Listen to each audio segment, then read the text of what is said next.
আপনার কামলিওয়ালা নবী, আমি গুনাহগার করে আপনার তাশরীফ নিয়েছেন নবী গো। আমার অন্তর তো বড় শান্ত হয়ে গেছে।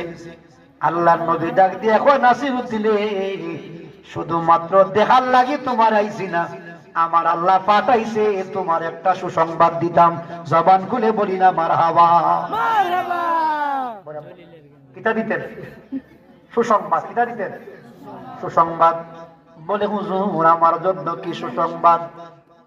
আল্লাহর নবী ডাক দিয়ে বলে, ও নাসিরউদ্দিন, তোমার জন্য সুসংবাদ হইল, আমার আল্লাহ আমারে জানাইয়া দিছে কিছুদিনের ভিতরেই তোমার বাদশা, তুমি যেই বাদশার এখানে আসো মুজির, তুমি ওই বাদশা ইন্তেকাল করবে, এরপরে আমার আল্লাহ তোমারে ওই বাদশা বানায়া দিবে।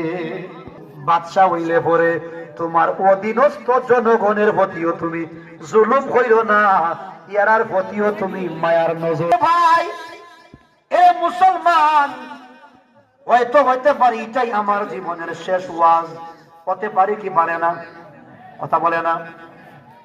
এই যে উসমান হাদি মারা গেল, সে তো জানতো না